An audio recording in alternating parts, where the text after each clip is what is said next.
안녕하세요, 한석준입니다. 이 시대 진짜 대가들의 소중한 지식을 전하는 지식인 초대석, 오늘은 여러분이 기다리시는 거시경제 1타 강사를 모셨습니다. 신한 패스파인더의 오건영 단장 나오셨습니다. 어서 오십시오. 네, 안녕하세요. 아유, 오랜만에 뵙는 느낌이에요. 근데 오랜만에 뵙는 동안 또 어마어마한 일들이 많이 있었네요.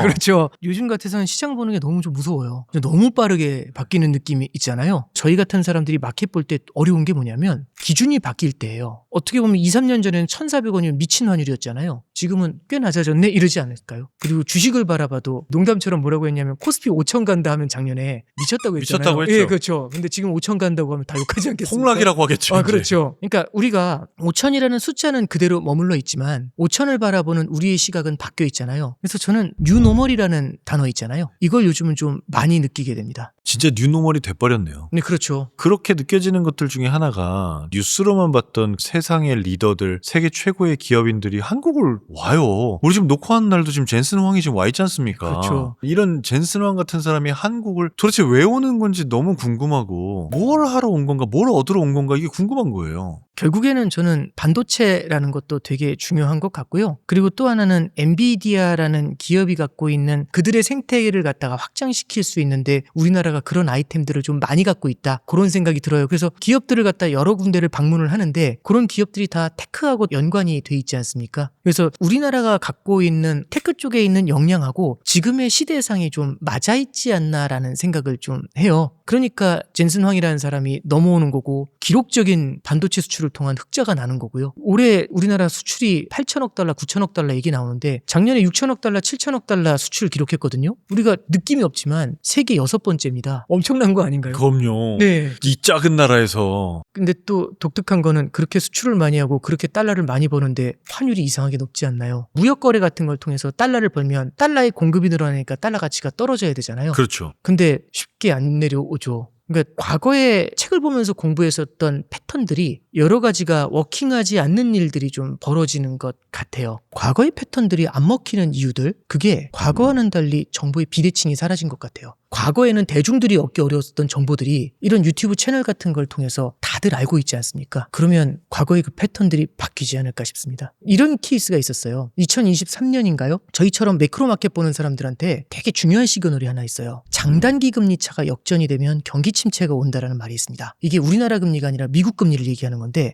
은행들은 돈을 사람들한테 빌려와가지고 누군가한테 대출을 해주죠. 근데 보통 미국에 있는 은행들은 어떤 시스템이냐면 단기로 자금을 빌려와요. 그런 다음에 장기로 대출을 해주거든요. 그러면 단기 금리보단 장기 금리가 높아야 되잖아요. 1년 정기예금 금리가 3%면 3년 정기예금 금리는 한 4%는 나와야 은행들이 좋은 거예요. 왜냐하면 3%에 땡겨서 4%에 빌려준다니까. 그래야 말이 되는 그렇죠. 거죠. 이게 예대 마진이라는 거거든요. 예금 대출 마진. 근데 제가 뭐라고 말씀드렸냐면 장단기 금리가 역전됐다고 말씀드렸어요. 그러면 단기 금리가 3%인데 장기 금리가 2%예요. 그럼 은행들은 3%에 빌려서 2%에 대출을 해줘야 되지 않습니까? 그럼 마진이 안 나는데 장사를 왜 합니까? 그럼 은행들이 대출을 안 해주죠. 은행들이 대출을 안 해주면 경기가 안 좋아지겠죠. 그래서 1950년대부터 장단기 금리가 역전된 게 7번 있었는데 어김없이 경기 침체가 찾아왔대요. 근데 23년, 24년에 역전돼가지고 또 난리가 났거든요. 뭔가 온다 막 이런 얘기 막 할 거지 않습니까? 가만히 있어야 될까요? 뭐라도 정책을 해야죠. 해야 되지. 예. 그래서 재정 지출을 늘리면서 경기 부양에 나서죠. 그랬더니 안 오더라고요. 그러면은 장단기 금리가 역전이 되면 경기 침체가 온다라는 과거의 로직이 좀 틀려져 있는 거 아닌가요? 그러니까 말씀드리고 싶은 건 그걸 에브리버디가 알면 그 일이 현실화 될까요?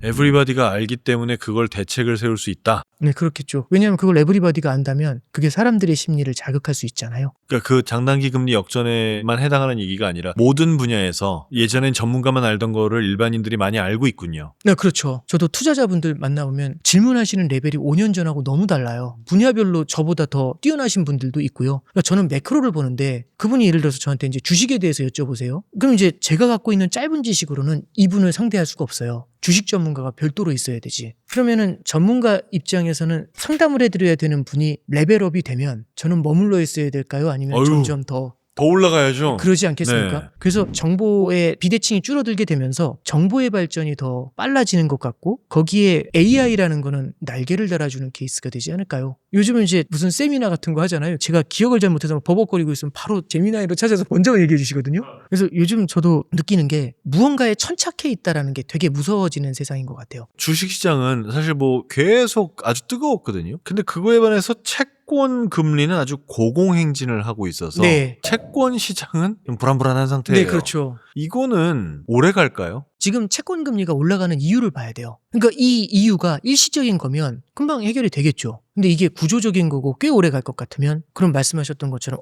쉽게 해결이 안 되겠죠. 그럼 한번 지금 채권 금리가 올라가는 이유를 한번 보죠. 제 기억에 작년 5월 달에 10년짜리 국채 금리가 2.5% 정도 했어요. 근데 지금 4.2%까지 올랐거든요. 미국 같은 경우는 지금 5를 넘은 것도 있어요. 무엇이 이렇게 금리를 끌어올리느냐? 첫 번째는 전쟁이죠. 전쟁은 두 가지 영향을 줍니다. 첫 번째는 중동에서의 전쟁이기 때문에 더 특별한 건 에너지 가격을 밀어올리니까 인플레이션 압력을 높여주죠. 인플레이션의 고착화하고 연결이 되죠. 고착화가 되면 채권 금리 쉽지 않겠죠. 쉽게 못 내려올 겁니다. 두 번째로 전쟁은요, 재정 지출을 늘리게 만들죠. 지금 트럼프 행정부에서 국방부에서 의회에다가 2천억 달러만큼 증액해달라고 했어요. 예산을. 그리고 내년에도 국방비 예산이 올라갈 것 같거든요. 그러면 올라간 그 예산만큼은 세금을 걷어야 되는데 증세를 하면 인기가 없어지지 않습니까? 그러면 어떻게 해야 되느냐? 결국은 빚을 내야죠. 그래서 국채 발행이 늘어날 것 같아요. 그러면 국가가 시중에서 자금을 확 빨아들인다는 얘기잖아요. 그럼 시중에 돈이 모자라겠죠. 금리는 돈의 가격이라고 합니다. 돈의 공급이 줄어들면 가격이 뛰겠죠. 그게 그래서 전쟁이 물가를 끌어올릴 거란 우려, 재정 적자를 끌어올릴 거란 우려, 이 두 가지가 금리의 상승을 가리키는 게 1번이죠. 그리고 이제 두 번째로 드릴 수 있는 말씀은 지금 중앙은행에 대한 고민이 큰 것 같아요. 이번에 연준의 의장이 바뀌었어요. 파월 의장에서 케빈 허시로 바뀌었잖아요. 근데 이제 본인은 독립적으로 행동하겠다라고 했는데 연준 의장이 취임을 할 때 보면은 보통 선서나 이런 것들을 연준에서 보통 자체 진행하거든요. 그런데 그린스펀 이후에 처음으로 거의 20년 만에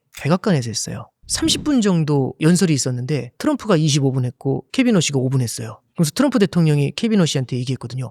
독립적으로 하라고. 나 신경 쓰지 말라고. 근데 이후에 있었던 기자회견에서 트럼프 대통령이 뭐라고 하냐면 우리는 굉장히 무능한 연준 의장을 내보냈다. 그리고 굉장히 훌륭한 연준 의장을 받아들였다. 그런 금리를 낮춰줄 것이다. 이런 얘기를 해요. 그러면 시장에서는 지금 한 가지 의구심을 갖고 있어요. 케빈 허시라는 사람이 친트럼프 인사 아니냐. 친트럼프 인사면 물가가 올라가도 금리를 내리는 것까지는 어려울지 모르지만 금리 인상을 늦추는 거 아니냐. 이런 생각까지 하거든요. 물가를 적극적으로 잡으려고 안 할 것 같다. 연준은 유일한 인플레이션의 파수꾼이에요. 초병이 잠자고 있으면 그 잠자는 모습을 본 사람들은 되게 불안할 것 같지 않나요? 그러면 채권 시장에서 제일 무서워하는 건 물가 상승이거든요. 중앙은행에 대한 독립성의 우려, 그 물가에 대한 불안을 더 자극하죠, 심리적으로. 그게 지금 국채금리는 투영이 되고 있는 거죠. 그러면 지금 채권 시장의 플레이어들은 케빈 허시가 트럼프의 뜻에 맞춰서 이자율을 빠르게 올리지 않을 거다라고 판단한다는 얘기 같은데 네. 실제로 케빈 허시의 취임 이후의 행동은 어떻습니까? 5월 20일경이죠. 그때 취임을 한 다음에 전면에 나선 게 아직은 없었어요. 그러면 이제 FOMC라는 게 있거든요. 6월 중순에 있습니다. 거기서 아마 데뷔전을 할 거예요. 여기서 케빈 허시가 어떤 스탠스를 취하느냐 이런 게 되게 중요할 것 같아요. 통화 정책을 지금 재작년부터 금리를 내리고 있었거든요. 이런 걸 어려운 말로 뭐라고 하냐면 금리 인하 사이클이라고 해요. 영어로는 이징 사이클이라고 해요. 이징이라고 해서 좀 풀어주는 거죠. 이징 사이클을 이어간다는 얘기는 금리 인하 사이클을 더한다는 얘기잖아요. 근데 지금 연준 내에서는 어떤 얘기가 나오냐면 지난번부터 이징 사이클을 이어간다는 말을 끊자. 이거 없애자. 그럼 금리 인하 사이클에서 이제 끝나고 우리는 이제 인한지 인상인지 다시 고민해야 돼. 라고 연준 의원들이 되게 주장을 많이 하고 있어요. 케빈 허시가 이 주장을 받아주는지 안 받아주는지도 되게 중요한 포인트가 될 거예요. 그래서 단순히 한두 번의 과정을 통해서 결판을 낼 수 있는 건 아니지만 시장은 계속해서 케빈 허시의 코멘트 하나하나, 행동 하나하나 이걸 보면서 계속해서 평가를 하려고 하겠죠.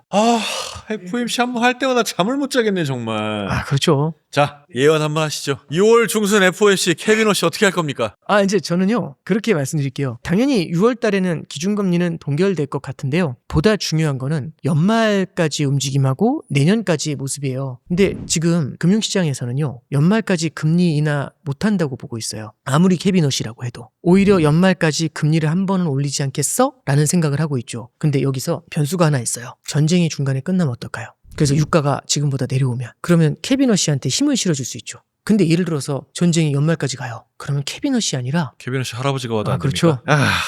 복잡하고 재미없는 얘기입니다. 어떻게 해야 되냐 진짜. 원자재사요 그럼? 저는 이제 그런 생각을 좀 해요. 중동전쟁을 겪잖아요. 중동전쟁의 끝에는 무엇이 과연 기다릴까라는 거죠. 종전이 되든 어떻게 되든 간에 과거와 달라지는 모습이 있잖아요. 원자재 재고를 좀 쌓아야 되지 않겠어? 이제 이런 얘기들이 나오잖아요. 그럼 예를 들어 제가 에너지를 어디선가 조달하고 싶어요. 근데 한국이잖아요. 우리가 그럼 예전에는 중동에서 에너지를 조달했는데 중동에만 의존하려니까 호르무즈가 불안해요. 물론 이제 반론하시겠죠. 아니 저 휴전했다며. 근데 또 막힐지 누가 합니까? 그래서 지난달인가요? 4월 달에 우리나라 이제 산업통상부 장관 코멘트 중에 뭐가 있었냐면 전쟁이 설령 끝날지라도 비중동산 에너지를 조달하는데 우리는 힘을 써야 된다. 중동이 아니라 중동 이외의 지역에서도 에너지를 다변화해야 된다는 얘기잖아요. 근데 이제 잠깐 생각해보면 우리나라는 미국산 에너지를 많이 살 것 같아요. 왜냐하면 어쩌면 이것도 하반기에 이슈가 될 수 있는데 잠깐 생각해보죠. 지금 반도체를 팔아서 기록적인 무역 흑자가 나죠. 대미 무역 흑자도 크게 늘었죠. 그거를 중화시켜줄 필요가 그렇죠. 있겠군요. 이 무역 흑자를 줄여야 되잖아요. 그러려면 수출을 안 하거나 미국산 물건을 사야 돼요. 미국산 에너지를 구입을 하는 게 수출 안 하는 것보단 현실적이지 않을까요? 일거양득이 된다 이렇게 볼 수 있겠네요. 근데 여기서 궁금한 게 저도 이제 비전문가니까 사실 잘 몰랐는데 네. 그 원유가 어느 산이냐 구성이 뭐냐에 따라서 우리나라 정유공장에서 쓸 수 있냐 없냐가 다르다면서요. 네, 그렇습니다. 그래서 미국산 원유를 못 쓴다면서요. 지금 우리나라 정유공장은. 그게 조치를 해가지고 그 쓸 수 있는 방법들은 있대요. 그리고 LNG 같은 것도 있죠. 원유뿐만 아니라. 그래서 이제 하나 좀 생각할 수 있는 건 우리나라가 에너지를 다변화하잖아요. 우리나라뿐만 아니라 여러 국가들이 다변화하려고 하지 않겠습니까? 중동에 대한 의존도가 높았던 국가들이. 그럼 이 나라들이 미국에서 많이 땡기려고 할 거예요. 왜냐하면 일본도 대미 무역 흑자 크고 대만도 대미 무역 흑자 크고 독일도 대미 무역 흑자 크니까요. 그럼 미국에서 에너지 많이 살려고 할 거예요. 그럼 미국 에너지 기업들은 여기저기서 산다고 하잖아요. 그럼 싸게 팔까요? 비싸게 팔까요? 비싸게 팔죠. 그렇겠죠. 그러면 조달하는 국가 입장에서는 에너지 가격이 과거보다 오르지 않을까요? 그러면 이거는 인플레이션을 가리키게 되지 않습니까? 그리고 또 하나는 그러면 자원부국들의 힘이 강해지지 않나? 그걸 고민해 보는 거죠. 저는 강해질 수 있다고 봐요. 우리가 미국 주식 투자한다고 하면 엔비디아가 생각나세요? 엑슨모빌이 생각나세요? 엔비디아 좀 엑슨모빌 뭐야? 이렇게 되잖아요. 테크주하고 에너지 관련주 있죠. 지난 15년의 퍼포먼스를 보잖아요. 거의 테크 관련주가 훨씬 성과가 높아요. 에너지 관련주는 계속 옆으로 절었거든요. 이게 왜 그런 일이 벌어졌을까? 2013년, 14년을 거치면서 중국이 예전에 막 전 세계 에너지를 빨아들여서 과잉 투자했거든요. 중국이 과잉 투자 때문에 구조조정이 들어가죠. 에너지의 수요가 확 줄어드는 거예요. 그런 상태에서 미국에서는 셰일 혁명이 일어나요. 그래서 2016년도에는 국제유가가 배럴당 $26까지 떨어진 적이 있고 코로나 때는 원유 가격이 선물 가격이 마이너스까지 내려갔다는 얘기 드렸죠. 그래서 에너지 관련 기업이나 국가가 되게 힘들었어요. 그러면 미래는 어떨까라고 보는 거죠. 에너지의 중요성이 부각이 된다면 자원부국에 대한 위상이 올라간다는 생각을 해볼 수 있죠. 그러면 옛날에는 우리가 어떤 국가의 투자 대상을 찾을 때 테크를 딱 보면서 이 기술이 어디가 좋아? 이런 걸 보잖아요. 미국이 우리보다 기술이 좋지. 투자할 때 필터로 봤잖아요. 근데 이제는 어쩌면 에너지도 하나의 필터가 되지 않을까요? 그러면 이렇게 볼 수 있어요. 테크가 있고 에너지가 있죠. 옛날에는 그러면 테크가 좋아 안 좋아로 국가를 구분했거든요. 이제는 테크와 에너지를 갖고 구분하면 4개의 그룹이 나와요. 테크와 에너지가 둘 다 되는 나라. 테크는 되는데 에너지 안 되는 나라. 에너지 안 되는데 테크는 되는 나라. 둘 다 안 되는 나라. 이렇게 되죠. 그럼 잠깐 생각해 보는 거죠. 한국은 테크는 되고 에너지 안 되는 그렇죠. 나라네요. 일본도 대만도 독일도 비슷하죠. 근데 최근에 한국, 일본, 대만이 통화 가치가 약하잖아요. 그럼 이런 국가를 보죠. 브라질은 자원부국이죠. 호주는 애매하지만 자원부국의 이미지가 훨씬 강하죠. 최근에 호주 달러 환율 보셨어요? 1년 전에 한 870원 했거든요. 오늘 찍는 날짜로 1100원 넘었습니다. 브라질 헤아라도 원화 대비 강세고요. 제가 그래서 뭐 헤아라를 사세요, 호주 달러 사세요 이런 말씀이 아니라 지금 우리가 바라볼 때 2010년대에 에너지의 공급 과잉이 있었던 그 시기에는 크게 대접을 받지 못했었던 에너지라는 필터가 되게 중요한 필터가 되는 세상인 거죠. 그리고 또 하나는 AI의 혁명은 상당한 에너지의 수요를 만든다고 들었거든요. 그래서 저는 우리가 포트폴리오를 짤 때 어쩌면 지난 10년간은 테크 일변도였잖아요. 우리도 약간은 에너지라든지 이 유형자산에 대한 부분을 조금 한번 같이 바라봐야 되지 않겠는가. 그래서 제가 주가가 어떻게 된다 이런 얘기들보다도 포트폴리오 분산 투자라는 건 미래를 모르니까 하는 거잖아요. 빈집털이 안 당하려면 여기 조금 담아놓으면 빈집털이 리스크에서 좀 벗어나지 않을까요? 분산 투자 좋은데 우리는 돈이 많지 않단 말이에요. 네네. 제일 많이 오르는 거 하나에만 하고 싶단 말이에요. 예. 그래도 분산 투자 꼭 해야 됩니까? 저는 미래를 모르기 때문에 한다고 생각하고요. 많이 오르는 만큼 많이 떨어질 수 있잖아요. 그렇기 때문에 하나에 집중되는 게 되게 무서운 것 같아요. 그래서 많이 얘기하는 게 뭐 나스닥, S&P 500 이제 이런 거 얘기하잖아요. 저 역시 많이 공감을 하는데 이런 생각은 좀 들어요. S&P 500이라고 가정하면 500개가 들어가는 거잖아요, 사실. 그럼 그 자체로 지수에 대한 분산 투자가 일어나요. 그래서 좋은 투자 방법 중에 하나죠. 워렌 버핏도 잘 모르겠으면 S&P 500 그냥 장기 투자하는 게 좋겠어 이 얘기하는데 저도 공감해요. 근데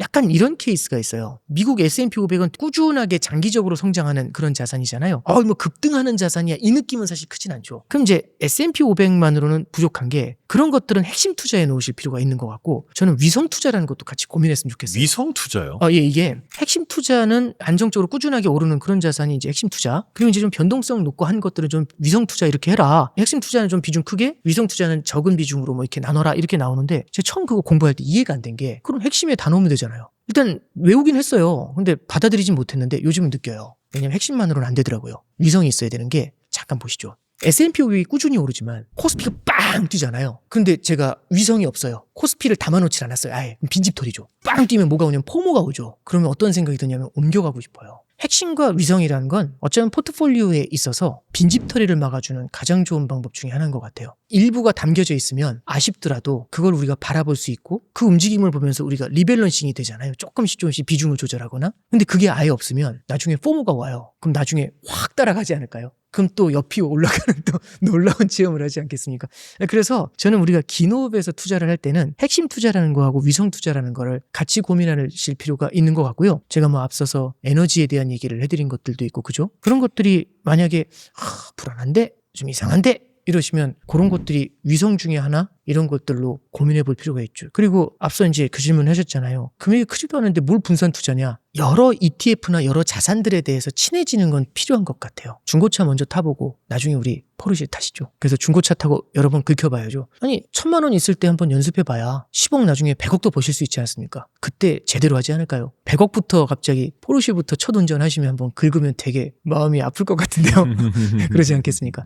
네, 그렇게 말씀드리겠습니다. 그럼 요즘 같은 시대에 이제 정말 포모가 많아요. 아직도 주식을 안 가지고 있는 사람들은 뭐 나 말고 주변에 다 돈 벌었다면서 굉장한 상실감에 빠지기도 합니다. 만약에 요즘 2026년에 처음으로 투자를 시작하는 사람이 있다면 어떠한 조언을 하시겠습니까? 처음 투자하시는 분들 같은 경우는 아무리 포모가 왔더라도 큰 금액을 한꺼번에 넣으시는 거는 조심하셔야 될 것 같아요. 왜냐하면 많이 오른 만큼 많이 빠질 수 있거든요. 그러니까 예를 들어 보면은 2월 27일 이전에 전쟁 터지기 직전에 투자를 큰 금액을 하신 분들이 딱 들어가시자마자 그때가 코스피가 6,300이었거든요. 그래서 5,000까지 떨어지면 그냥 20%가 딱 일주일 안에 날아간 거예요. 그럼 예를 들어서 큰 금액이 들어간 거죠. 10억이 들어갔어요. 시작하자마자 일주일 만에 2억이 지워지면 처음 하신 분은 그 2억이 되게 뼈 아프거든요. 그럼 어떤 생각이 드냐면 제정신을 유지하기 그렇죠. 힘들죠. 스트레스를 받을 뿐만 아니라 내가 무슨 무기 영화를 하면서 8억이라도 지켜야 되지 않겠습니까? 전쟁이 장기화되고 뭐 이런 생각 들잖아요. 그럼 반등을 못 받죠. 그럼 거기서 완전히 아웃이 되는 경우들이 생기거든요. 그러니까 처음에는 좀 욕심이 나시더라도 일정 부분씩 계속 조금씩 늘려나가면서 그 시장의 움직임을 한번 체험해 보시고 1,000만 원에서 20% 빠졌을 때 200이 깨지는 느낌, 1억을 넣었을 때 2천만 원이 깨지는 느낌, 이런 것들을 계속해서 좀 충격도 한번 받아보고 얼마나 견뎌낼 수 있는지, 그거는 사실 스스로도 몰라요. 사람마다 다 다르거든요. 그래서 그 레벨도 한번 테스트도 좀 해보시고, 그런 관점에서는 어느 순간에 투자하든지 조금씩 나눠서 들어가는 게 좋아요. 혹시 어렸을 때 이런 거 해보신 적 있어요? 줄넘기 할 때 이렇게 양쪽에서 줄 이렇게 네.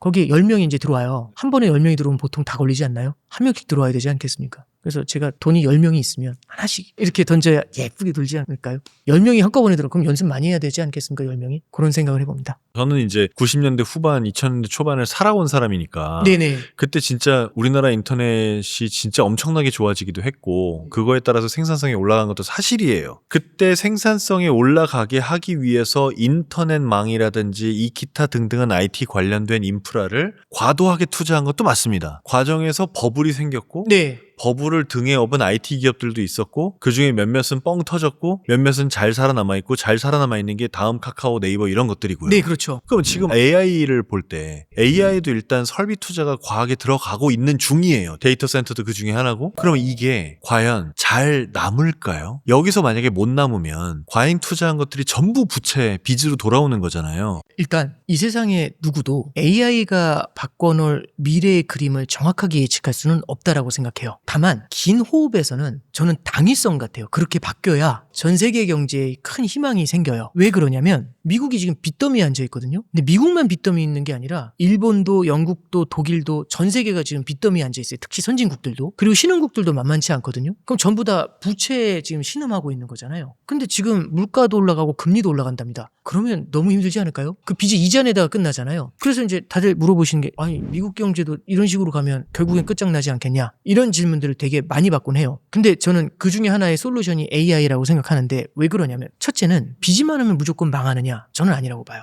왜냐하면 빚이 많더라도 그만큼 성장을 해서 부를 창출해낼 수 있으면 괜찮겠죠. 그걸 국가 단위로 가져오면 부채 대비 GDP 성장률이에요. 그러면 국가들 입장에서는 두 가지 선택 중에 하나를 해야 됩니다. 첫 번째 선택은 뭐냐면 부채를 줄이는 선택이에요. 그 부채를 줄이는 선택은 결국엔 지금 성장을 만들기 위해서 빚을 내가지고 계속 유동성을 공급하니까 이게 성장을 끌어올리고 있는 거잖아요. 근데 부채를 줄이겠다는 얘기는 더 이상 이 부채를 통한 유동성 공급을 멈추겠다는 거예요. 그리고 오히려 빚을 갚는 거죠. 그럼 오히려 시중에 나가 있던 자금을 빨아들이는 거죠. 이 방법을 써서 빚을 줄이는 방법이 있습니다. 근데 이 방법을 썼던 나라가 일본이에요. 90년대에 너무 버블이 커지니까 이 버블을 붕괴시키기 위해서 시중에 있는 유동성을 확 빨아들이면서 빚을 갚게 했거든요. 버블이 빵 터졌죠. 돈이 부족해져요. 그러면 성장이 흔들릴 수가 있겠죠. 부채가 줄어드는 속도보다 성장률이 주저앉는 속도가 더 빨라요. 빚을 갚긴 갚는데 문제는 자산 가격이 막 무너져 내리니까 옛날에는 빚이 10억 있고 집값이 12억이었어요. 근데 빚을 1억을 갚았죠. 그럼 9억이잖아요. 근데 집값이 1억까지 빠진 거예요. 그럼 부채 비율이 되려 올라가죠. 그게 잃어버린 30년을 만든 거죠. 일본의 케이스는 전 세계 위정자들한테 강력한 메시지를 던져줘요. 잘못하면 큰일 날 수 있다. 그렇죠. 일본처럼 30년 눕는다고. 그럼 어떤 선택을 해야 되냐면 필연적으로 부채는 많지만 성장을 자극해줘야죠. 부채가 늘어나는 속도보다 성장이 더 강하면 이걸 장기로 보내버리면 부채가 줄어들게 되지 않을까요? 비율상 그렇죠. 줄어드니까. 비율상. 그래서 성장을 강하게 가져가고 싶어요. 근데 성장을 만드는데 문제가 뭐냐면 성장이 나오게 되면 사람들이 돈이 생기니까 물건을 사니까 수요가 커지죠. 수요가 강해지면 물가가 오르죠. 물가가 오르면 금리가 오를 거지 않습니까? 그럼 밑에 그 많은 부채가 금리가 올라가니까 으악 하면서 빚의 부담이 커지죠. 그래서 성장 중에 성장이 나오면서 물가하고 금리를 끌어올리는 성장이 있죠. 얘는 지속 가능하지 않아요. 그럼 여기다 대고 뭐라고 할 수 있냐면 오케이 좋아 성장은 성장인데 물가가 안 오르는 성장은 어때? 라고 얘기하는 거예요. 그런 게 어디 있어요? 그런 게 어디 있어요? 이렇게 나오잖아요. 그게 생산성 혁명이죠. 생산성 혁명은 성장을 만드는데 물가가 안정이 되잖아요. 그럼 금리를 안 올릴 수 있어요. 그냥 직관적으로 보시면 생산성의 계산이라는 건 아주 쉽죠. 제가 물건을 1,000원을 투입해서 10개를 생산해요. 그럼 개당 원가가 100원이잖아요. 10% 마진 붙이면 100원에 생산해 110원에 팔잖아요. 근데 생산성의 혁명이 일어나요. 1,000원을 투입했더니 100개가 만들어져요. 그럼 개당 생산 원가가 10원이죠. 10% 마진 붙여서 11원에 팔면 가격이 많이 싸졌잖아요. 그럼 사람들은 싼 물건을 사니까 가격이 내려오니까 수요가 늘어나지 않을까요? 그럼 대중화가 되죠. 그러면 물건을 더 많이 생산해야 되지 않을까요? 마진이 더 많이 나고. 이게 생산성의 개선이니까 생산성의 개선은 강력한 성장뿐만 아니라 물가의 안정을 가져오죠. 80년대에 미국의 재정 적자 커졌거든요. 90년대 클린턴 행정부 때 그 재정 적자를 다 감아요. 생산성 혁명을 통해 가지고. 자, 그러면 AI가 지금 생산성의 혁명을 만들잖아요. AI의 성공은 지금의 부채 문제를 해결할 수 있는 어쩌면 뭐라고 해야 되죠? 신검 엑스칼리버? 되면 그렇다는 그렇죠. 거죠. 그러니까 저도 그냥 개인적으로는 꼭 필요한 거라고 생각하고 지금에 있는 이 부채 문제를 해결할 수 있는 치트키가 될 수 있겠는가? 저는 유일한 대안 중에 하나라고 생각해요. 그래서 생산성의 혁명을 가져올 수 있는 대안 중에 하나가 AI고 저는 그렇게 돼야 된다고 생각합니다. 근데 AI가 생산성을 끌어올릴 거냐 어디까지는 기대에 의존하는 거지만 장기적으로는 가능하거든요. 근데 이게 장기적으로 가능한 거하고 단기적으로 흔들리는 건 좀 다른 것 같아요. 이게 무슨 말씀이냐면 잠깐 생각해보죠. 미국 중앙은행하고 트럼프 행정부까지로 흘러가요. 둘이 되게 티키타카를 많이 하거든요. 계속 그러고 있죠. 예, 그렇죠. 티키타카를 하는 이유 중에 하나가 미국 중앙은행은 지금 금리 인하하면 안 된다. 오히려 금리를 인상해야 되는 거 아니야? 이 얘기를 해요. 그랬더니 미국 행정부에서 왜? 이렇게 물어봤더니 물가가 불안하잖아요. 이렇게 얘기하는 거예요. 그랬더니 이제 트럼프 행정부에서는 아니야. 물가 불안하지 않아. 그거 관세 때문에 일시적인 거야. 전쟁 때문에 일시적인 거야. 이렇게 얘기하니까 연준에서 얘기하는 게 그거죠. 5년 4개월째 이어져온 물가입니다. 이러면 고착화됩니다. 고질병 되면 감당하실 수 있습니까? 이렇게 물어봐요. 그랬더니 이제 트럼프 행정부에서 과거의 어떤 그 생각의 그 장막 속에 갇혀서 헤어나지 못하는 것 같은데 연준이 좀 깨어 있어야 된다. 90년대를 봐라. 90년대에 그린스펀이라는 연준 의장이 있었다. 그린스펀은 마에스트로라고 해요. 왜 마에스트로라고 했냐면 굉장히 중요한 판단을 하나 해요. 90년대 중반에 인터넷 혁명 같은 게 일어나기 시작하잖아요. 그러면서 미국 경제가 되게 좋아지기 시작해요. 그걸 딱 보면서 연준의 위원들이 있을 거 아닙니까? 그 똑똑한 사람들이 딱 보고 성장이 나와요. 이렇게 얘기한 거죠. 이렇게 성장이 강해지면 수요가 올라오고 수요가 올라오면 물가가 올라옵니다. 그래서 물가가 올라오기 전에 선제적으로 금리를 인상해서 잡아야 되지 않겠습니까? 라고 얘기한 거예요. 근데 연준 그린스펀이잖아요. 제가 예를 들어. 그럼 딱 뭐라고 했냐면 노 이렇게 한 거예요. 왜? 그랬더니 하는 얘기가 물가가 올라온다는 증거가 별로 없어요. 라고 얘기했고 거기서 얘기 나온 게 생산성 혁명, IT 혁명에 대한 얘기가 나온 거죠. 다른 사람들은 몰랐어요. 근데 그린스펀이 맞았죠. 그때 금리 안 올렸거든요. 그랬더니 성장도 강해지고 낮은 금리가 유지되고 낮은 물가도 유지되니까 이 성장이 꽤 오랜 기간 이어질 수 있었어요. 그래서 그린스펀을 마에스트로라고 했죠. 그리고 트럼프 행정부에서도 그 아름다운 시절을 얘기하면서 AI가 그때의 IT, 닷컴하고 연관이 돼. 이제 이런 식으로 얘기하면서 그런 아름다운 모습을 좀 한번 유연성을 발휘해봐. 라고 연준에 얘기하는 거죠. 연준에서 여러 가지 반론이 있는데 최신 버전 하나 얘기해드리면 그때와는 다르다 이렇게 얘기하는 계속 다르다고 얘기하세요. 하고 있죠. 네, 그때와는 왜 다르다라고 하냐면 시카고 연준에 굴스비 총재라는 분이 있어요. 그분 얘기는 90년대에는요. 이 IT 혁명이란 이 기술 이게 생산성을 끌어올릴 거라는 걸 사람들이 기대를 하느냐 안 하느냐에 따라서 큰 차이가 난대요. 잠깐 볼게요. 아까 전에 95년도, 96년도에는 그린스펀이 논어한 이유는 IT 혁명이 생산성 혁명으로 이어지면서 물가를 안정시킬 거라고 확신한 거예요. 근데 이분 빼고 다 몰랐죠. 시장도 몰랐던 거예요. 그 당시를 살았던 저희도 몰랐어요. 그런 그렇죠. 얘기 아무도 안 했어요. 그렇죠. 지나고 보니 그렇구나 하는 거지. 예, 그렇죠. 그런데 지금은 어떤가요? AI를 바라볼 때. 어디에 나가서 세미나 하잖아요. 그 AI가 생산성 혁명 90년대처럼 만드는 거 아니냐고 다 물어보세요. 그럼 생산성 혁명을 만들 수 있는 아이템이면 미리 사야 되지 않나요? 95년, 96년도엔 그린스펀 빼고 에브리바디 몰랐잖아요. 그래서 그건 생산성 혁명이 물가도 안정시킬 수 있었는데 99년도로 가니까 모두가 알았대요. 드디어. 그러니까 어떤 일이 벌어지죠? IT 혁명이네? 해가지고 99년도에 주가 올라가는 거 보시면 연준이 금리 올리면서 잡으려고 해도 못 잡아요. 너무 세니까. 수직으로 올라가거든요. 그게 닷컴 버블이에요. 생산성이 미래에 좋아질 것 같으면 그거 투자해야죠. 그래서 모든 사람들이 투자를 하니까 어떤 일이 벌어지죠? 닷컴 버블이 만들어졌던 거죠. 그래서 99년도 2000년대를 넘어가면서 그린스펀이 뭐라고 하냐면 생산성 혁명이고 뭐고 간에 주식시장이 너무 뜨거워져서 자산 가격이 상승하는 게 사람들의 수요를 자극하고 그게 물가를 끌어올린다. 그래서 연준은 금리를 올릴 수밖에 없다. 라고 해서 99년도 하반기부터 연준이 금리를 팍 잡아 올리기 시작해요. 4.75%였던 금리를 2000년도 5월에 6.5까지 올렸거든요. 거기서 닷컴 버블이 무너져요. 자, 그러면 95, 96년도에는 그린스펀 빼고 몰랐죠. 근데 99, 2000년에 어떻죠? 에브리바디가 알았죠. 그럼 에브리바디가 알면 자산시장이 뜨거워지잖아요. 그럼 사람들은 소비를 할 수 있지 않나요? 그럼 물가를 어떻게 하죠? 올리겠죠. 그렇죠. 그리고 그게 그렇게 생산성이 높다고 하면 그걸 모두가 안다면 기업들은 설비 투자를 늘리지 않을까요? 그럼 오히려 미래에는 생산성 개선이 그걸 담보할 수 있을지 모르겠지만 그 앞단에는 과열이 나타날 수 있고 오히려 고물가와 고금리가 나타나는 거 아니니? 라고 얘기를 해요. 생산성은 올라가기도 전에 설비 투자 비용부터 올라가 네, 그렇죠. 먼저 버리거든요. 땡겨오는 거죠. 만약에 그렇다면 그린스펀이 마지막에 했던 정책처럼 금리를 팍팍 끌어올리는 그쪽에 돌입할 수도 있는 거네요. 이게 만약 과열 양상으로 가면 그렇게 되겠죠. 그리고 AI가 만들어낸 생산성 혁명이 빨리빨리 다가와야 되는데 지금 비용은 올라가 있는데 그만큼의 생산성 혁명이 다가와 있지 않으면 물가를 끌어올리는 요인이 단기적으로는 될 수 있죠. 그래서 굴스비가 얘기한 게 로직으로 들으면 이렇잖아요. 또 AI 혁명 이렇게 되잖아요. 왔다 갔다 하거든요. 저는 그래서 이걸 정리하면 미래에는 AI가 어마어마한 변화를 만든다. 저는 오케이예요. 분명히 만들겠지만 거기까지 갈 때 범피로드 아닐까요? 울퉁불퉁한 길. 그렇게는 생각을 해요. 그래서 모든 게 순탄하다기보다는 기노업에서 이 AI를 소화해내야 되지 이 중간중간에 굉장히 다양한 굴곡들이 있을 것이다. 저는 그런 생각을 해봐요. 단장님만 얼굴만 뵈면 이 환율에 대한 얘기가 자동으로 떠오르거든요. 예. 근데 오늘 정말 환율이 무서웠습니다. 이러다가 정말 1,600원 되는 거 아닌가 싶은 생각까지 들어요. 그럴까요? 1,900원, 2,000원 이제 이렇게 말씀을 하시는데요. 첫 번째는 환율의 뉴노멀이라는 거는 받아들일 때가 되지 않았나 싶어요. 과거하고는 분명히 좀 달라진 것 같고 미국 경제가 옛날에 되게 약했죠. 근데 지금은 미국 경제가 과거하고는 또 비교도 안 되지 않습니까? 일단 테크 기술의 변화라는 것, 그 중심에 미국이 존재하는 거고요. 거기서부터 강한 성장을 먼저 가져온 것 같아요. 그러니까 선점한 거죠. 그리고 미국은 에너지가 있는 거지 않습니까? 그럼 에너지가 있다는 얘기는 우리가 미국한테 수출을 해가지고 달러를 벌어들인 그 달러를 또 미국의 에너지를 사기 위해서 보내야 되는 거죠. 그리고 또 미국에 투자를 많이 해야 되는 문제도 또 있습니다. 그러면 과거하고는 다른 그림이 그려지는 거잖아요. 그런 것들이 아마 환율에는 좀 영향을 주고 있는 것 같아요. 그래서 과거 대비 높은 환율이 장기적으로 이어진다? 저는 그거는 공감을 한다고 봅니다. 충분히 그렇게 될 거라고 생각을 하는데 다만 이제 이런 게 있죠. 환율의 상승 속도가 굉장히 빠를 것인가. 이거는 당연히 전쟁하고 연관이 좀 있다고 봐요. 지금도 벌써 100일 가까이 지났지만 이게 조기에 종전이 가능하다고 하면은 단기적으로는 환율의 안정 가능성에 조금 더 무게를 두고 싶어요. 근데 만약에 이 전쟁이 더 이어지면 이어질수록 원자재 재고를 더 쌓아야 된다는 두려움이 커지지 않을까요? 잠깐 생각해보죠. 전쟁이 만약 끝나면 각국은 에너지 재고를 줄일까요? 늘릴까요?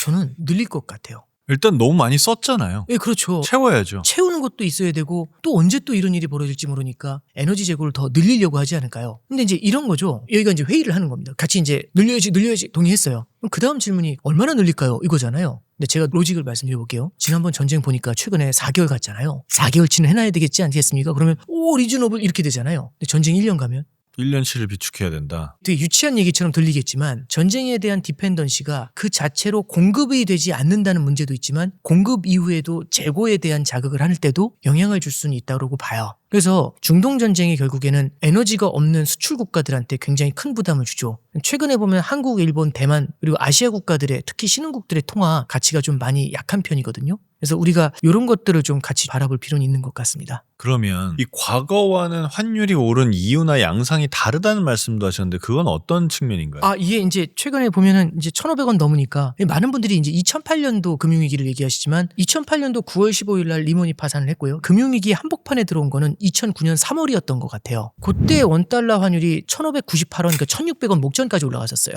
그런 다음에 환율이 이제 내려오기 시작을 했죠. 금융위기 이후에 가장 높은 환율이잖아요. 그럼 우리는 필연적으로 환율이 높으면 뭔가 나라가 굉장히 힘들어지는 거 아니냐, 이제 이런 생각들을 좀 많이 하게 돼요. 나라가 힘들어지는 거다라고 생각하기에는 일단 주가가 너무 높잖아요. 그리고 우리나라 성장률이요. 2분기 성장률이 1.7%가 나왔습니다. 오. 올해 성장률 전망이 2.6%거든요. 그럼 작년도 성장률 대비해서 2.6이면 높은 거 아닌가요? 엄청 높은 거죠.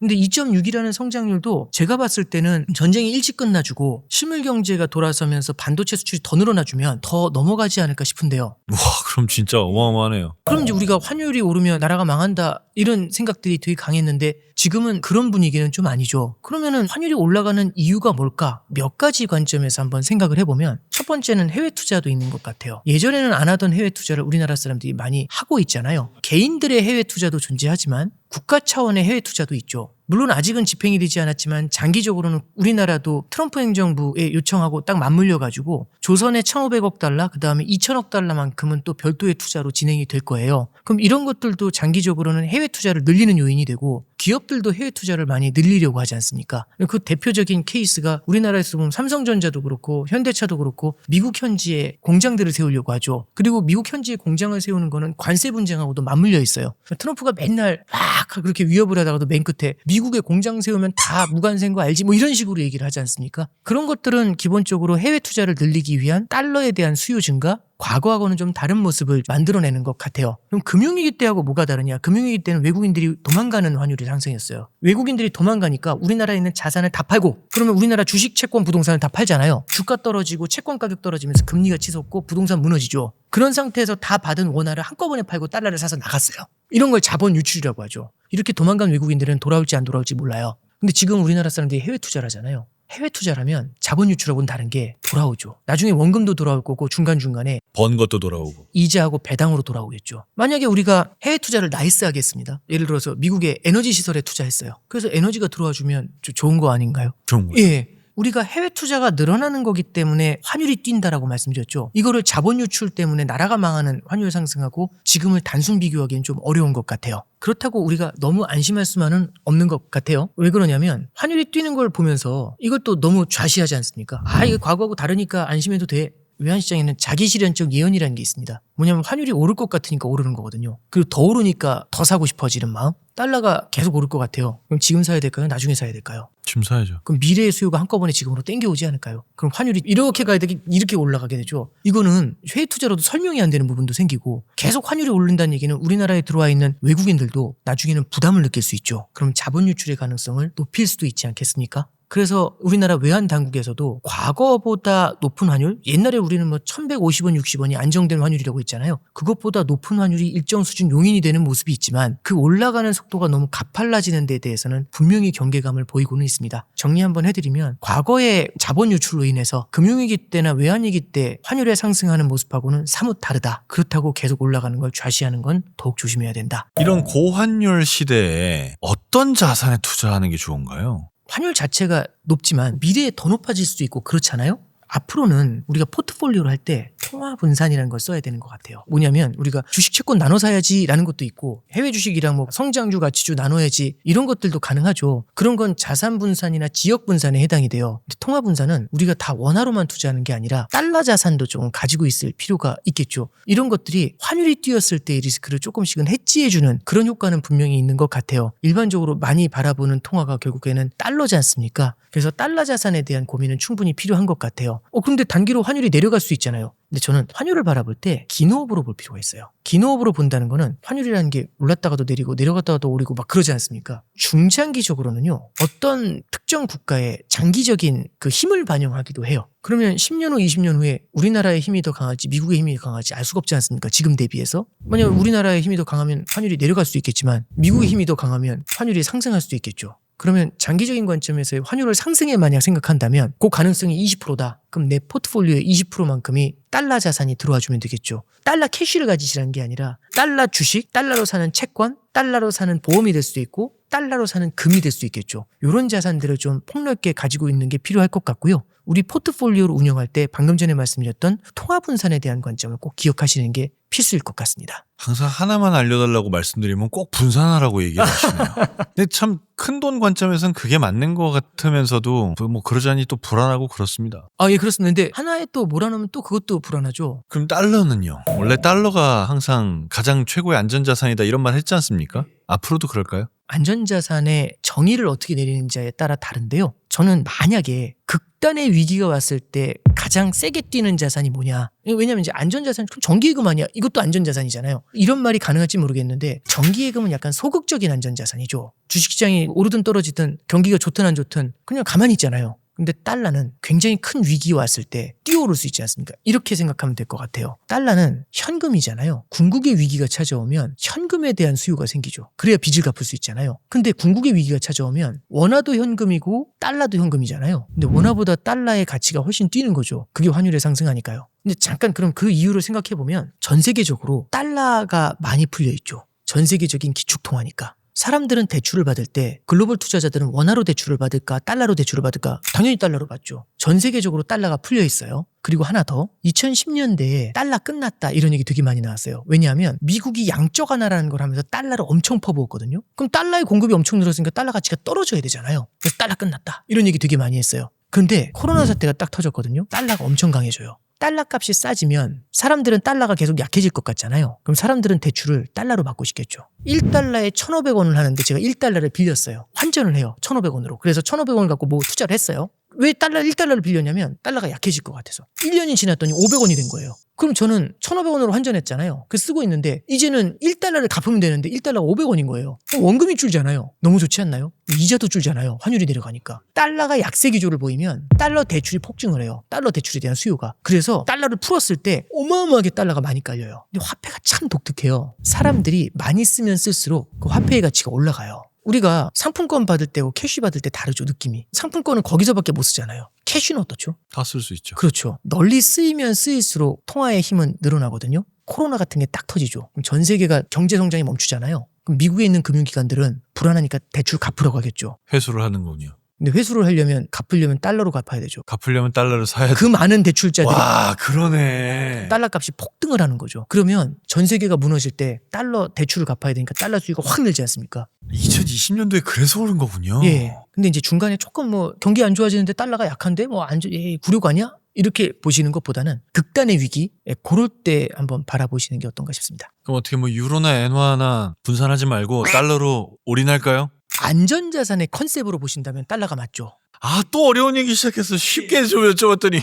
그러니까 이렇게 볼게요. 우리가 외화자산을 가져가잖아요. 물론 여러 개 자산을 가져가는 건 좋은데 유로까지 다 커버하기 뭐 호주 달러 커버하고 뭐 브라질 헤아라 커버하고 대만 달러 커버하고 이렇게까지는 어렵지 않습니까? 해외 투자를 할 때 투자할 수 있는 통화가 사실은 되게 제한적이잖아요. 그래서 저도 상담해 드리다 보면은 말이 좋아서 통화분산이라고 하지 달러나 많이 나가야 N 정도? 내지는 우리가 비즈니스를 할 때 유로 베이스의 비즈니스를 하시는 분들은 유로화 정도? 이제 그렇게 나가죠. 그럼 위안화도 생각해 볼 수 있지만 위안화 같은 경우는 중국은 자본시장이 아직은 폐쇄적이에요. 그러다 보니까 위안화가 막 그렇게 자유롭게 거래되지는 않거든요. 통화분산의 컨셉 중에서는 제가 말씀드렸던 달러나 N 정도? 그 정도까지 아마 거의 제한이 되지 않나 싶습니다. 안전자산을 얘기를 하셨으니까 제일 안전한 거 4개 꼽아볼게요. 미국 주식, 금, 달러, 채권, 그리고 한국 주식. 이 중에 한 3개, 4개만 골라서 어항에 담는다면 뭔가요? 아니 5개 말씀하셨는데 4개까지 담을 수 있으면 하나만 달라치면 되네요. 아니 근데 보통 분산 투자라면 스팟으로 생각하는 경향이 있어요. 지난번에 제가 나와서 이 족대하고 어항의 비유를 한번 말씀드렸던 적이 있잖아요.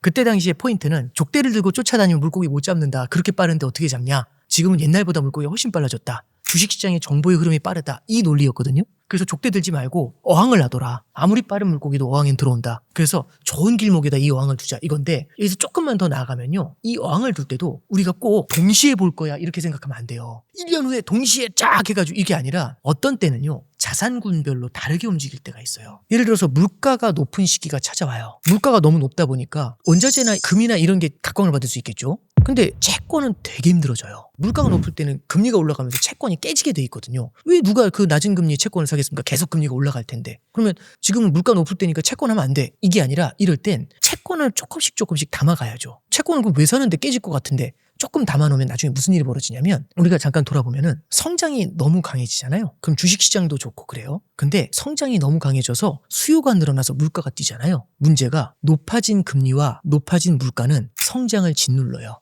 그러면 나중에 성장이 고금리 고물가 이렇게 눌리다가 견디지 못하면 하고 쓰러지거든요. 그때는 경기 침체가 찾아와요. 그럼 그때는 중앙은행이 물가도 떨어졌고 경기도 안 좋으니까 금리를 빠르게 낮춰야 되거든요. 그럼 채권이 눈을 번쩍 떠요. 아주 빠르게 상승하겠군요. 이 말씀 왜 드리냐면, 동시에 이걸 들려는 게 아니라 이 어항을 많이 들어온 것부터 빼면 되잖아요. 그러다가 만약에 경기 침체나 이런 게 찾아왔을 땐 안전자산인 채권 쪽에 밥상이 제대로 오지 않을까요? 그래서 우리는 뭘 보셔야 되냐면, 이 시장의 흐름 있잖아요. 이 국면을 갖다가 동시에 모든 걸 바라보려는 게 아니라, 물가가 높으면 영원히 높은 게 아니지 않습니까? 그럼 지금이야 당연히 물가가 높은 쪽에 대응할 수 있는 자산의 비중을 높여놓지만 거한 사위라 했죠. 미래를 대비해야 되지 않겠습니까? 언제 이 아름다운 시절이 바뀔지? 그러면 그걸 대비해가지고 일정 수준은 채권에다가 담아놓을 필요가 있겠죠. 그때 그럼 경기 침체가 오면 담으면 되지 않습니까?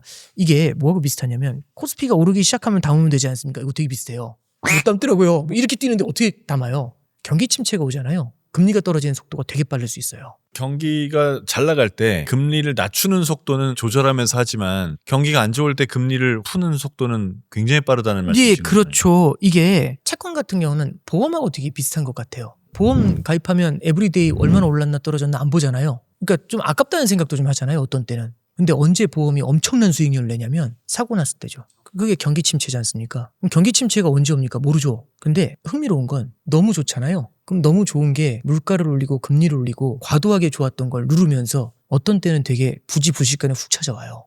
그때 갑자기 다치고 나서 보험 들면 의미 없지 않습니까? 그래서 외양간이라고 보시면 돼요. 외양간은 소 잃기 전에 짓는 겁니다. 채권을 갖다가 일정 부분 그렇게 담아놔야겠죠. 그래서 제가 정리를 한번 해드리면, 금이나 채권과 같은 자산 있죠. 이번 판에 못 먹을 수 있어요. 근데 우리가 어항을 놓는 거는 여러 개 놔두고 긴 호흡에서 보시다가 물고기 들어온 것부터 빼야죠. 그래서 저는 주식에 당연히 어항 담아야죠. 국내 주식, 해외 주식 담아야죠. 채권 담아야 되지 않겠습니까? 골드도 담아야 되지 않겠습니까? 근데 그러면 언제 동시에 빼나요? 뺐더니 여기는 아무것도 없잖아요. 그게 동시에 빼는 게 아니다. 예, 어떤 때는 물고기가 여기 많이 모여 있을 수도 있고, 또 어떤 때는 여기에 많이 모일 수도 있지 않습니까? 조금만 더 응용을 해서 고민해 보시면 더 좋을 것 같습니다. 결국은 또 부의 갈림길이네요. 네, 그렇죠. 갈림길에서 잘 선택하려면 다 어느 정도는 담고 있어야 된다. 그렇게 좀 보실 필요가 있겠죠. 쉽지 않습니다.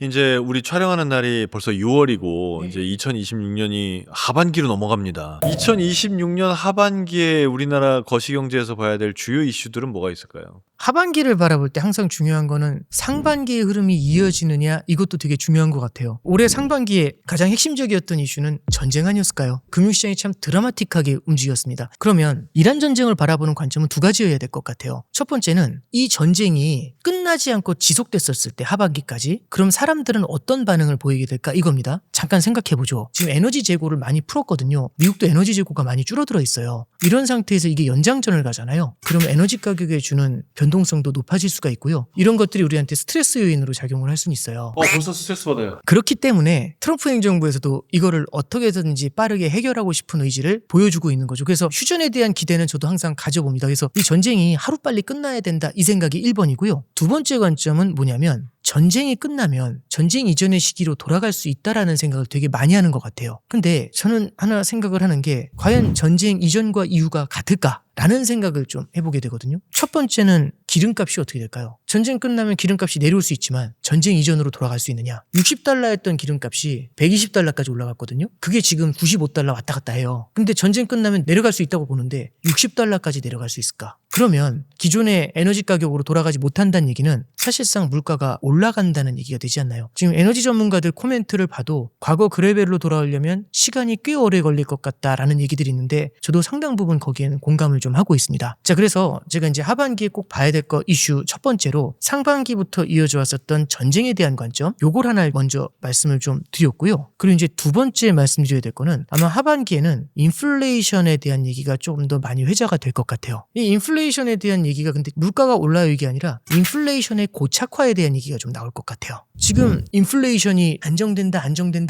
이제 돌아간다 이랬거든요. 근데 라스트 1마일에서 중동 전쟁 때문에 지금 돌아가지 못하고 오히려 다시 뛰어오르기 시작을 합니다. 이게 러시아 우크라이나 때 미국의 소비자 물가 지수가 9%까지 올랐거든요. 9%까지 올랐던 게 2.6까지 떨어졌어요. 쫙 내려왔잖아요. 야, 9에서 2.6이면은 6% 넘는 물가가 순식간에 내려왔네. 화이팅! 이거잖아요. 이 패턴이면 금방 0까지도 떨어지겠죠. 그런데 문제는 2.6에서부터 잘 안 내려와요. 왜 그러냐면 스티키한 물가가 있대요. 끈적끈적하다는 뜻이거든요. 스티키한 게 뭐냐면 혹시 새우깡 가격이 폭락했다는 얘기 들어보신 적 있으세요? 전혀요. 그런 얘기 없죠.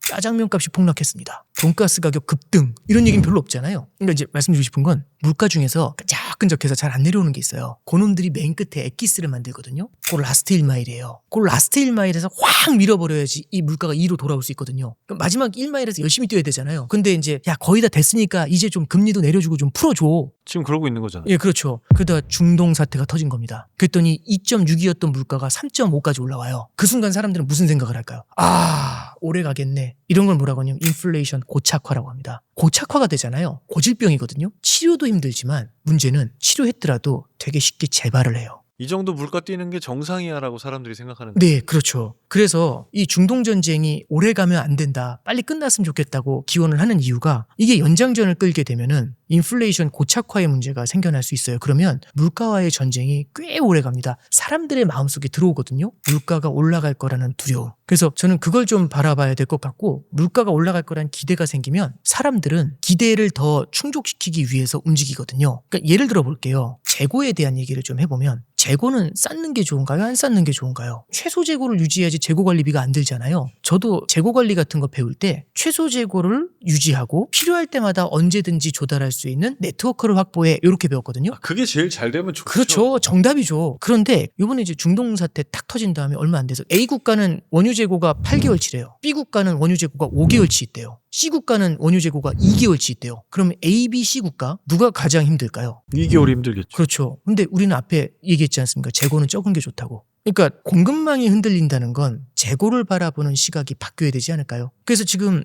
이제 유수의 대기업들 중에서 이런 기사가 있더라고요. 모 기업이 히토류 1년치를 확보했대요. 그럼 투자자들은 박수를 쳐야 될까요? 욕을 해야 될까요? 원래 같으면 욕할 것 같은데 지금은 박수 치겠네요. 그러지 않을까요? 아, 이런 게 다 물가에 반영이 되겠군요. 그렇죠. 기업들이 과거와는 달리 조금씩 재고를 쌓으려고 하잖아요. 그럼 재고 관리비가 들겠죠. 그리고 두 번째는 재고를 갖다가 미리 사야 되면 돈이 더 필요하지 않습니까? 그걸 운전자금이라고 하죠. 운전자금 대출을 받아야 돼요. 대출 이자가 나가죠. 그러면 과거에든 안 나가던 재고관리 비용하고 금융비용이 붙죠. 걔를 제가 기업이면 원가에 없지 않을까요? 원가에 없으면 물가가 뛰죠. 그래서 사람의 기대라는 게 참 무서워요. 경제는 심리라는 얘기를 옛날에 이해를 못했는데 요즘은 점점 더 느끼는 게 물가가 올라갈 거라는 심리는 미리 물건을 땡겨서 사게 만들고 미리 물건을 땡겨서 사다 보면 물가가 더 올라가지 않을까요? 저는 하반기에 바라보셔야 될 이슈로 첫 번째는 중동 전쟁에 대한 말씀을 드렸고 두 번째는 인플레이션 고착화를 말씀드렸잖아요. 둘은 사실 연계가 돼 있죠. 그래서 저는 한 10년쯤 후에 교과서에 이란 전쟁이 나오지 않을까요? 그 이란 전쟁에 대한 얘기 중에는 이 이란 전쟁 이전과 이후가 바뀌어 있지 않을까라는 얘기를 하는 게 가능하지도 않을까라는 생각도 해봅니다. 그리고 이제 세 번째로 바라봐야 될 것 중에는 미중의 정치 역학 같은 것도 좀 봐야 될 것 같아요. 우리는 지난 5월 달에 미중 정상회담을 봤습니다. 근데 올해 9월에도 시진핑 주석이 미국을 답방할 수 있다 이제 이런 얘기들 나오죠. 그리고 11월 달에는 에이펙에서 한 번 더 트럼프 대통령하고 시진핑 주석이 만날 것 같고요. 12월 달에는 아마 G20에서 만나게 되지 않을까 싶어요.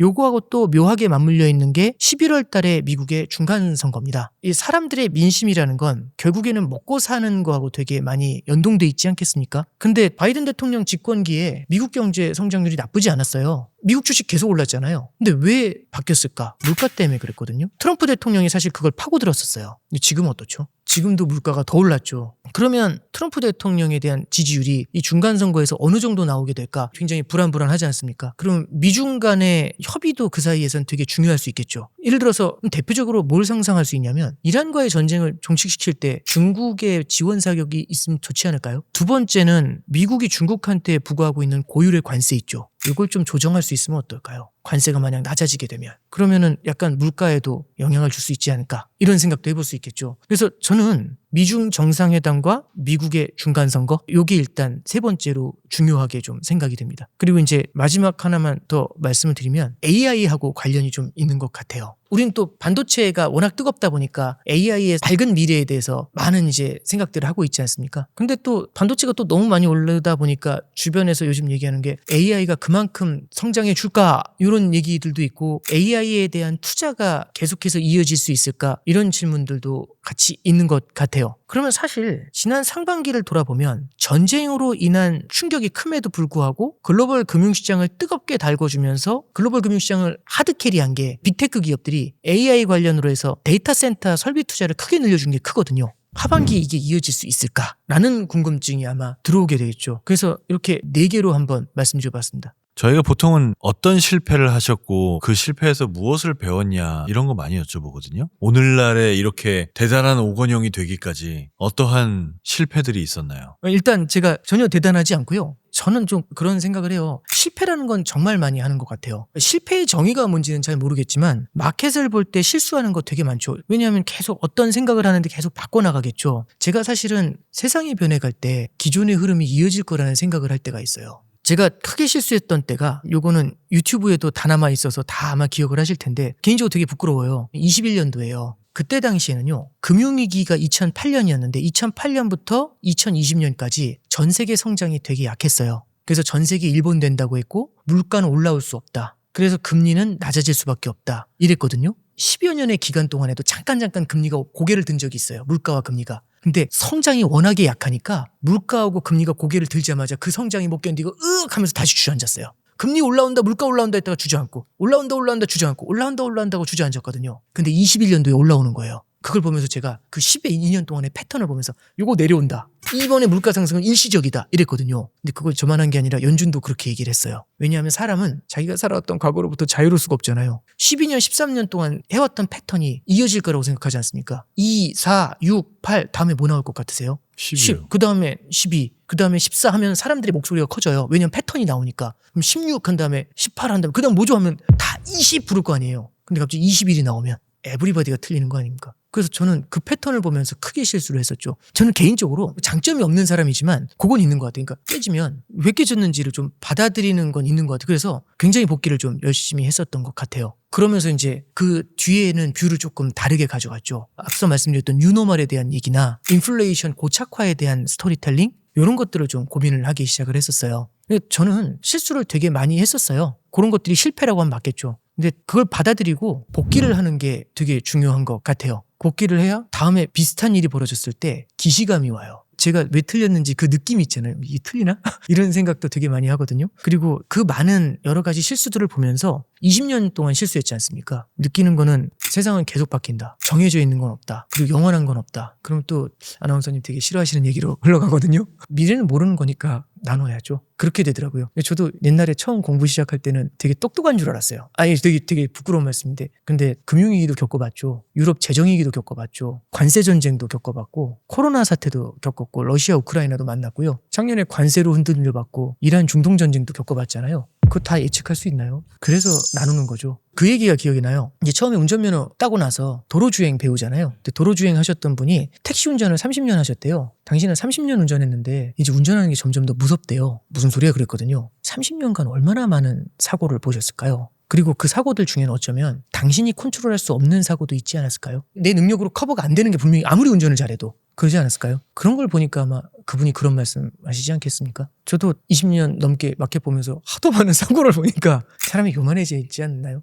저처럼 요만해지셔라 이런 말씀보다도 저는 이런 관점에서 좀 바라보고 싶다고 말씀드리는 거고 네 말이 조금 일리가 있다라고 하면은 이 포트폴리오에 대한 얘기를 조금 더 비중 있게 테이크를 해주실 수 있지 않겠습니까? 지식이라는 거는 정보하고는 좀 다르죠. 방향이 정해져 있고 쓸 수 있는 게 지식 아닌가요? 그래서 정보 검색과 지식 검색이 달랐지 않습니까? 제가 드리는 말씀이 지혜하고는 아무 관련이 없겠지만 제가 겪으면서 지식으로 만든 걸 한번 좀 이렇게 공유해드리고 싶어서 이렇게 장황하게 말씀드렸습니다. 지금 말씀은 지혜에 더 가까운 내용. 전혀 아닙니다. 전혀 그런 레벨이 전혀 아니고요. 저도 열심히 더 노력하고 공부해야죠. 네, 알겠습니다. 오늘도 소중한 경험까지 들려주셔서 고맙습니다. 고맙습니다. 네. 오건영 단장님과 함께한 두 번째 시간이었습니다. 지금 이 영상으로 보는 것보다는 조금 더 깊게 공부를 해보고 싶다 하시는 분께는 이 책을 한번 읽어보시는 게 어떨까 하고 추천해드리고 싶습니다. 자, 이 영상이 여러분의 삶에 도움이 됐기를 진심으로 바랍니다. 끝까지 봐주셔서 고맙습니다.